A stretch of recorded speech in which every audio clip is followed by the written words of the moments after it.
Hi, everyone. Gunner here to quickly say thank you for the continued support you guys are giving me and have been throughout this journey and whatnot. But if you haven't supported yet, please go subscribe to the channel. That will benefit you as you'll get notifications and it benefit myself as well. Um, but I hope you guys enjoy the Transfer Portal series. Here we go. All right, everyone. Welcome to another episode of our Transfer Portal series. We're going to be talking about NC State today and what's going on in their Transfer Portal class. So, quick little, highlights. 247 has them as the 11th best. One has them actually as the 7th best. They brought in about 12 recruits or Transfer Portal, recruits.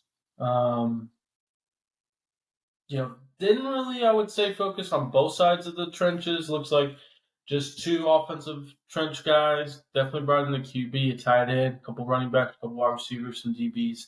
Mostly DBs. Seems like that was kind of the main focus, was the skill and the perimeter players for NC State. But excited to talk about this class and some of the players in this class, guys. So, for starters, we're going to talk about a big-time player from high school, Noah Rogers. He's leaving Ohio State.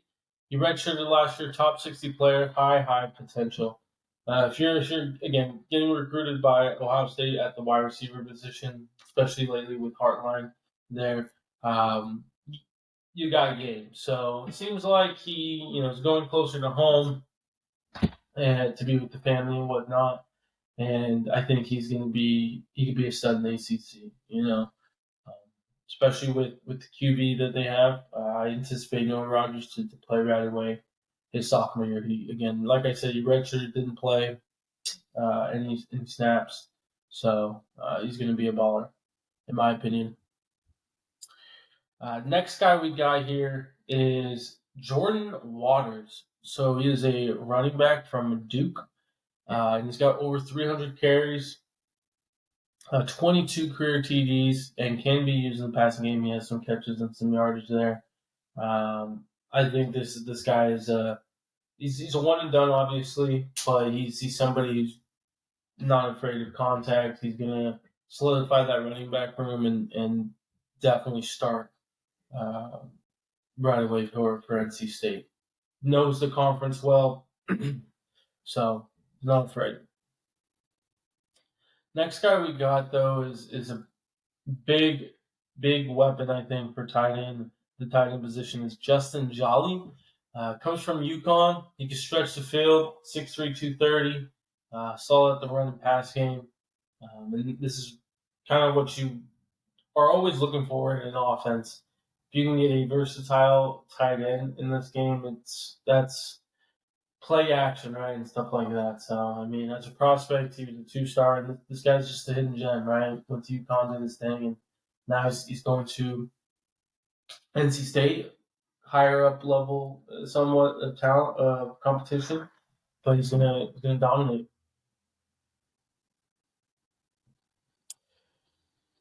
And then the last guy we're gonna really highlight here, in particular from the NC State class, guys, is Grayson McCall. He comes from Coastal Carolina. He's been pretty much one of the top, Group 5 QBs these last couple of years. I think he is going into a good situation where they need a QB. That's something NC State has been missing. He had a bad year last year. I think he could have been banged up for some time, or maybe just stepped away. Didn't really look into last year, respectfully, but I mean, 88 career TDs, 14 interceptions. So he's very efficient and knows to make sure that that ball is not getting turned over. So I think he's a athletic quarterback as well. So something to keep an eye on with NC State. With Jordan Waters, Noah Rogers, and them. They can definitely make some noise with these threes. And then you add in the Justin Jolly at tight end. You could expect some nice things with this offense. The one thing I wish kind of came up with this class is defense and trenches. Maybe they feel comfortable with how they looked last year and who's there, but that's just something I would point out if you're trying to make that jump and make the playoff, right? I mean, it's 12 teams now, and so everyone's trying to improve the roster as best as possible to try to make it there. So, lastly, before we take a quick break, guys, I mean, not as high on this class, to be frank. I would, be in the South Carolina class. Again, this is not a final yet, but right now we'll put them right under South Carolina. We will do a video at the end once these videos are out. It's just kind of quickly my final rankings, and we'll talk about that. But this will conclude the NC State class, guys. If you have any thoughts, questions, put them in the comments on. Am I looking at this incorrectly? Am I missing a player that you thought maybe should have, been talked about a little bit more? Let me know in the comments, guys, and we'll get going on our second team here shortly. All right, we are back with part 2 of our episode of Transfer Portal Series, our episode 4, I believe. And man, we got a good team here. I believe Missouri is the team that we're going to be talking about and the players in the portal class. So,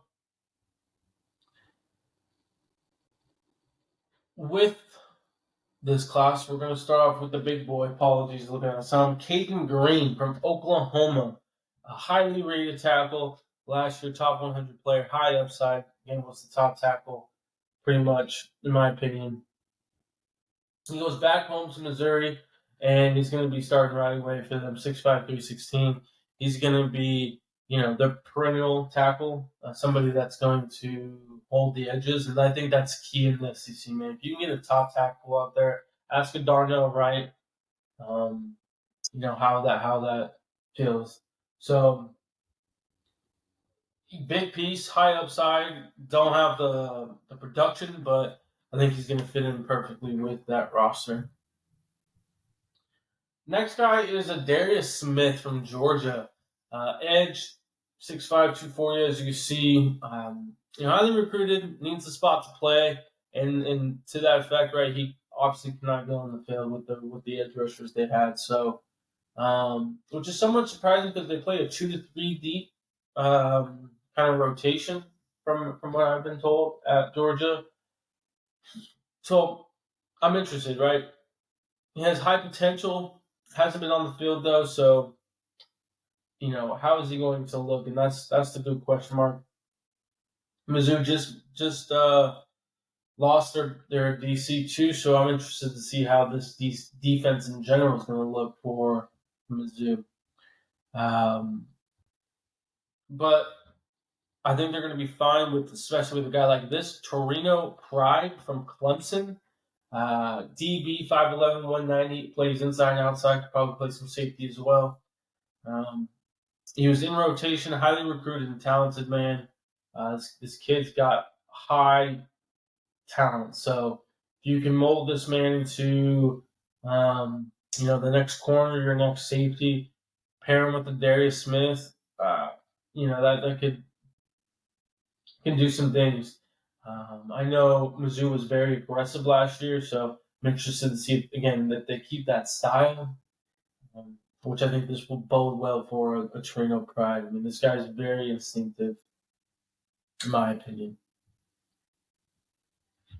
And then lastly, guys, we're going to talk about here, just highlight him, is a Marcus Carroll from Georgia State, running back, 5'10", 210. You'd be surprised. He has over 400 carries. That was mind-boggling to me when looking up, some of the stats and looking at him and all that. 22 career TDs. He ain't afraid of contact. I mean, just watching this man and what he does. He's not afraid of the contact. He's not afraid of the